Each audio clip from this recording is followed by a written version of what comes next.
My life be like, yeah. My life be like, yeah.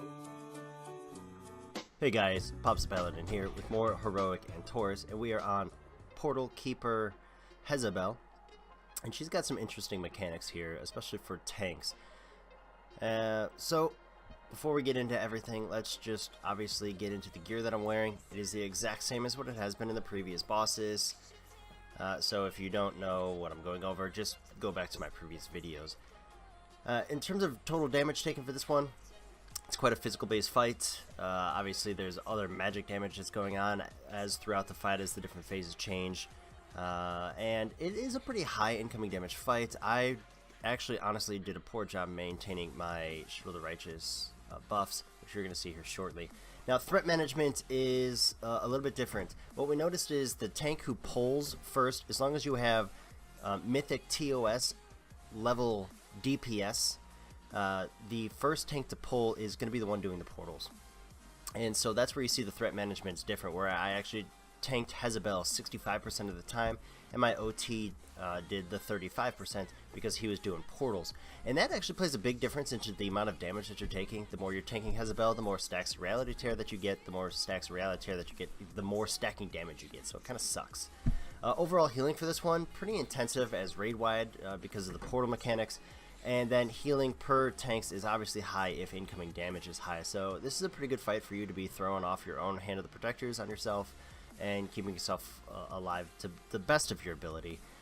Obviously you want to maintain a high Shield of the Righteous buff, a high concentration buff or consecration buff, and multiple casts of Hand of the Protector. The hard part about this one is there is movement in it, so your consecration isn't always going to be where you want it to be, and sometimes you might want to hold it. So the way that we tank this boss is, you know, the standard way we tank every boss, but we want to actually tank opposite of what portal we're going to go to first, because the portals come in at 90, 60, 30, and we're going to go orange, green, purple. Now you're going to see me go oopsie real quick. I got too close to this portal. Oh my gosh, 3 seconds, pull. Oh, shoot. Fur, you have to pull. Fur, pull. And then he does, and guess who goes into the portals now because he pulled first. So maybe that was a good thing because he's a little lower on the gear level, but I mean, he does really well as a DK tank. So one of the big things that we're going to do is, like I said, we're going to be managing Reality Tear, but we're also going to be avoiding this collapsing world thing. That does damage, and it does increase damage when you're standing inside it, so you need to move out of it. And we move close to the orange portal. 90% came up. Orange portal opened. I taunted. You can see in the upper portion right above Portal Keeper Hasabel's head is my weak aura tracker. The blue 2 is how many stacks my DK tank Ferg has, and the pink one is the amount of stacks that I have. You want to taunt at 3. Now here's where it gets into this weird caveat. You want to taunt at 3, but if the guy's still up in the portal and you get a 4th or a 5th, you're gonna get this thing that as our debuff drops, we actually do raid-wide damage. The higher the stacks we have, obviously the more stacks we have, we're going to be taking more damage, but the higher stacks we have, once that debuff falls off, that's raid-wide damage that goes out. So not only are you maintaining your own taunting debuffs just for tank mechanics, you're also managing a raid-wide damage thing, and so it's super important for you to try to maintain anything below 4. We noticed at 5 it was okay, but when we got a stack of 6, that's when we had to consider possibly using like a revival just to make sure we made it through, especially when we had empowered purple portal up and there was a whole bunch of ads out. So maintaining that buff or debuff is super vitally important. Now the other thing that you're going to see here is this Fel Storm Barrage, and that does a pretty significant amount of damage and blows you around. It can actually blow you off the platform, so you need to be careful about this one in terms of how you're standing. Now it does come off, and it doesn't go all 3 or all 4 at the same time. You can see it kind of comes in like there's a line, there's a line, there's a line. So if you get pinned in a corner, which you see I get pinned in a corner here multiple times because you want to tank the boss against the wall, so when she spawns imps, the imps spawn right underneath her so you can maintain aggro on them really quick.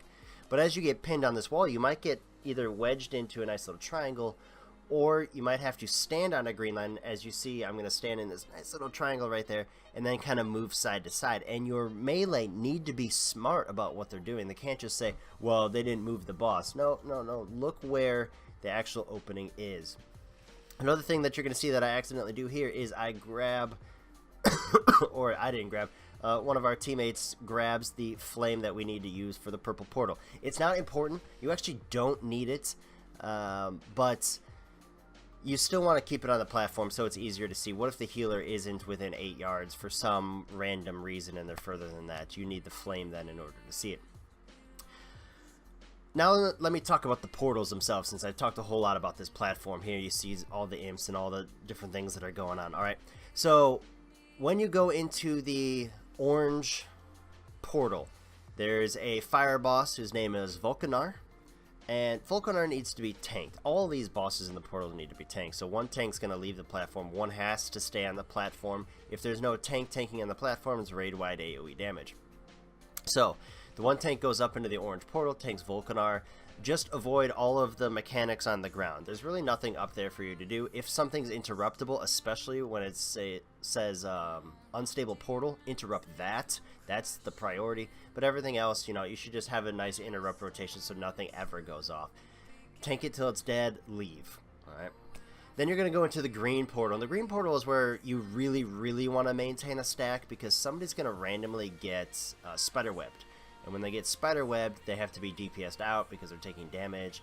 As well as the fact is the healers are maintaining this like 3 million health pool on you, not full health because you're taking damage based on the health that you have, but not quite dead because you don't want to get hit by her poison or hit by the spiderweb and die up there instantly. So there's this fine line balance of what you're actually going to try to maintain. You're going to see this 5-stack debuff fall off right now, and you can see us chunk in health as a raid. And that's why I'm saying 3, 4 max is what you want, but you could see that 5 did a pretty good massive chunk of damage to our raid group. So just maintain that. Now, last one, the purple portal. Oh, I'm sorry. In the green portal, you're tanking Lady Diacidon. I don't know. You know, guys, by now that I'm terrible at pronouncing these names, so I guess just deal with it. When you go into the purple portal, that happens at 30%, which is about to happen right now in our video. You're going to tank Lord Elegar. And Lord Elegar is in the Shadow Realm. If you don't have a fire buff, as you're going to see my guy pick it up right below my res timer and bring it in the purple portal, he's going to let the debuff drop off. Do not immune it off. Once that drops off, you can see, as long as you stand within 10 yards of it, you can see the entire platform. But once again, it's not mandatory. As long as you find the boss and everybody stacks underneath the boss, as long as you're within 8 yards of each other, you can do all of the mechanics even without the fire. I don't know if that's going to be the same on Mythic, but let's just go with that right now. Bring a fire once you kill the fire boss. Now, once you kill that, now it's going to be a race to the end. Granted, all the empowered portal AoE damage is going out, but at this point in time, your healers are probably getting really close to at this point in time. So you're just kind of racing here. You're going to see multiple times I have Faith's Armor proc. We missed some interrupts. I had a very bad percentage for Shield of the Righteous. I was in the 55th percentage uptime, which is honestly really, really terrible to be, you know, right there with you. But the portals are pulsing a lot of damage. On top of that, all of the ads that are spawning too. It is quite a hefty damage fight that's going on. Once you hit 20%, we're going to lust here because, like I said, most of your healers are at this point in time. So it's just really a race to the end of the fight in order to get it done. Lots of movement, trying to maintain your consecration buff, but I mean, it's really kind of rough with all the collapsing worlds that go on. Like, you just place one down, you're like, damn it, I just placed one, now I gotta move again. It's really good to have a DK tank for that Gore-Free and Scraps, though we didn't do a good job on this particular kill in terms of keeping all of the imps close to us. Obviously, we kind of came in, pulled this once or twice, and then we're like, oh, okay, we got the basic mechanics down to beat this. Next time we'll clean it up, make it look a lot better.